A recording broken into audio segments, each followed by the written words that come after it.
Almost exactly a year ago, I made a video revealing how much I make as a YouTuber who specializes in making videos about tiny houses, my cat, and baking. And that video ended up doing really well, so I thought I would replicate that video a year down the line now that we've just finished another year.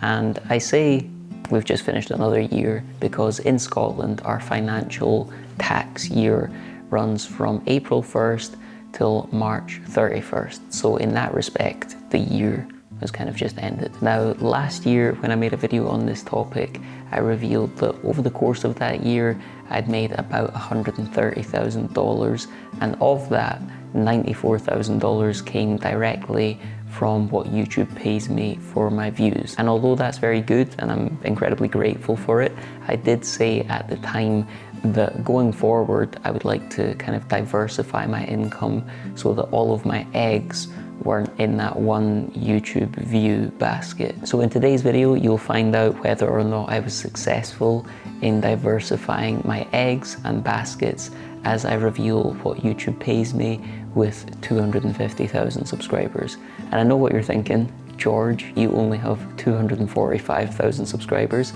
And my answer to that is quite simple.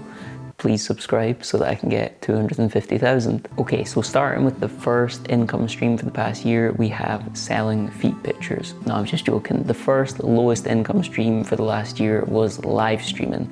Back in the summer, I embarked on a month-long experiment where I streamed 3 times a week for 2 hours at a time, just to see if live streaming was an enjoyable and lucrative way to expand my offering as a content creator. In total, from that month, I made $158.97, so not quite Ferrari money, but I did really enjoy the experience of getting to know my viewers more intimately.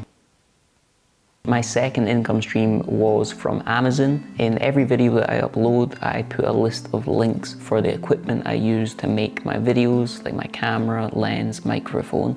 And if anyone buys anything through those links, Amazon give me a little cutback. For the full year, I received $273.41. I don't really mention these links or do videos where I promote products, which is why it's not a huge income stream for me, but depending on your niche, it can be incredibly lucrative. For example, if you have a channel where you're reviewing cutting edge technology worth thousands of dollars and people are using your links every day, then the money you make from this income stream is going to stack up over time. Regular viewers of my channel will know that I recently started renting out my tiny house, which is where I'm sitting right now, as a short-term rental for people coming to Scotland on their holidays. It's still early days and I really only started getting consistent bookings in February, but in those few months it has made $4,745.18, which I think is an okay start. Now, this isn't exactly a YouTube-based income stream, but I wanted to mention it nonetheless because I started this up as a way of diversifying so that if YouTube did happen to disappear tomorrow, I'd still have money coming in from something and wouldn't have to rely on living off baked beans. I don't like baked beans. And on that point of diversification, I've made sure to be diversified in how I'm actually running the short-term rental, in that I'm not wholly reliant on one site bringing me in bookings. Instead, I've listed the tiny house on a few different sites, one of which is Booking.com. Booking.com are the sponsor of today's video, which is a good fit given that my tiny house is listed with them. And just to highlight how good a decision that has been for me, in the first week of listing on Booking.com, I got 3 new bookings through them.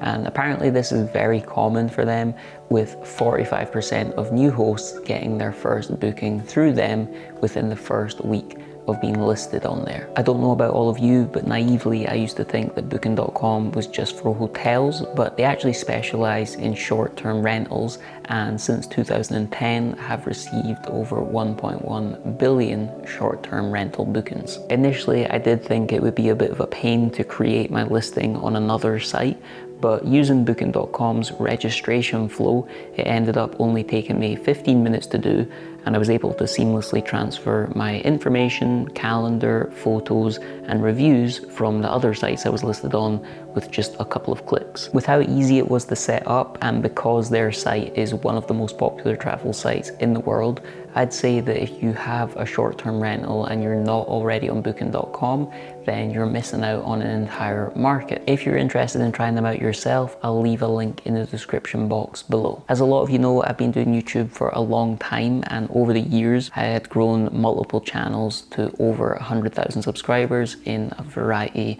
of different niches. And because of this, people were always coming to me asking if I could coach them on how to grow their own YouTube channels.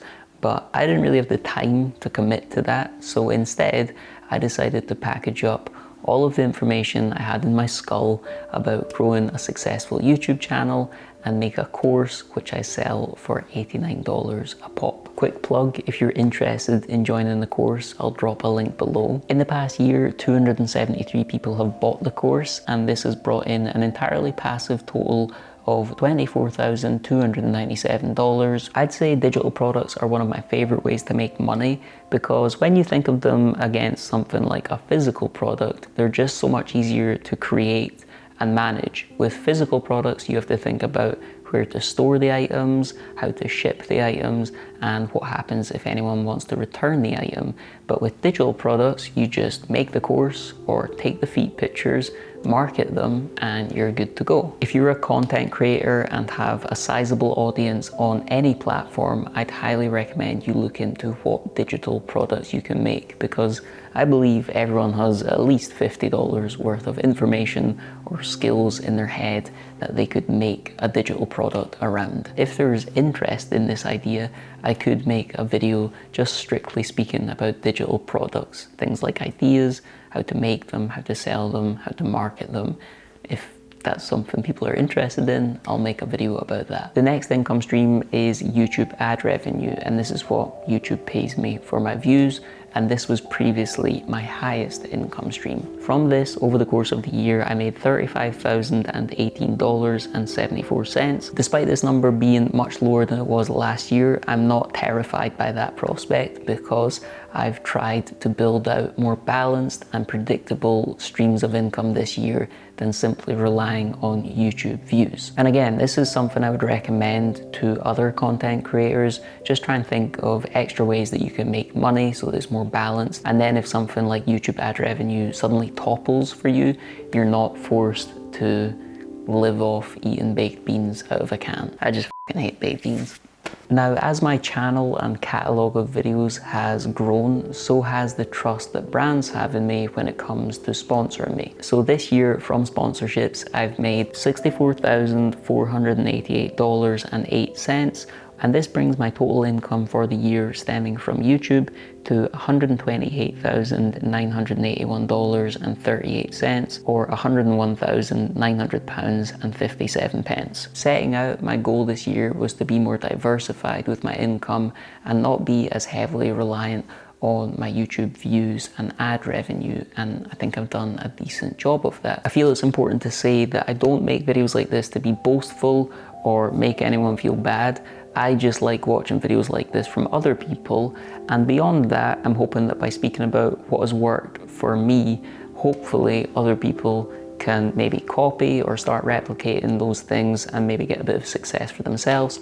But on the flip side, avoid the things that haven't worked for me and have just caused me to lose time, money, and a bit of hair. I am in a very fortunate position, and I get to do a lot of fun things purely because of all of you watching my videos, so I'm very grateful for that and just want to say thank you. If you have any specific questions, just leave a comment, or you can message me on Instagram and I'll do my best to respond. If you enjoyed this video, I'd appreciate you leaving a like and subscribing for more. Thanks for watching, and I'll catch you all in the next one.